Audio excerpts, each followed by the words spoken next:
মারফুত সম্মান, শিশাআল্লাহ কাছে নিয়ে মুসলমানদের মধ্যে ভ্রাতৃত্ববোধের সম্মান। আমরা এই সম্মেলনে এসেছি আল্লাহ সুবহানাহু ওয়া তাআলা আমাদেরকে দয়া এবং মায়া করে মাফ করে দেন। আমরা এই সম্মেলনে এসেছি আল্লাহ তাআলা যাতে এই ভ্রাতৃত্ববোধের সম্পর্ককে দুনিয়াব্যাপী প্রতিষ্ঠিত করে দেন।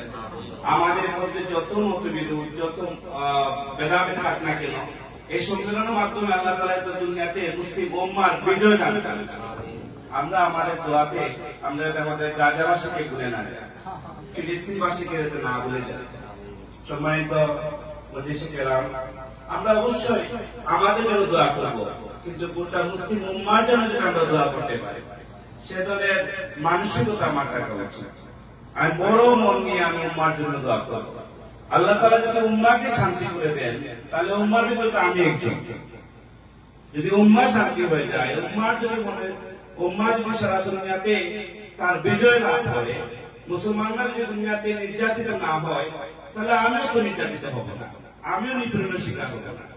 আমরা গোটা দুনিয়ার জন্য, দুনিয়াবাসীর জন্য আমরা দোয়া করব ইসলামের বিজয় যাতে আল্লাহ সুবহানাহু ওয়া তাআলা দান করেন, তার জন্য আমরা বেশি দোয়া করব। এই হজ আমরা এসেছি সম্মানিত উপস্থিতি, মূলত আল্লাহ তাআলার হুকুম পালন করার জন্য আমরা এখানে এসেছি।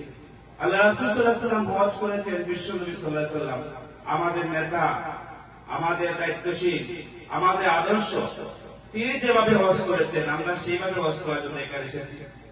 আমরা আল্লাহর ভালোবাসার সিক্ত হয়ে এখানে হজের জন্য এসেছি। আমরা জাহান্নাম থেকে বাঁচার জন্য হজে এসেছি।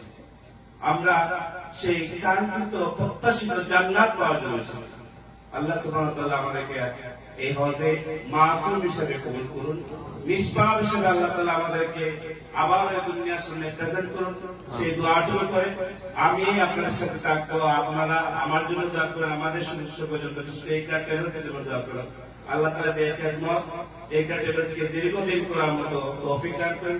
সকলকে ধন্যবাদ জানিয়ে দোয়া কামনা করে আমি আমার শেষ করছি। আল্লাহ হাফেজ। আসসালামু আলাইকুম ওয়া রাহমাতুল্লাহ।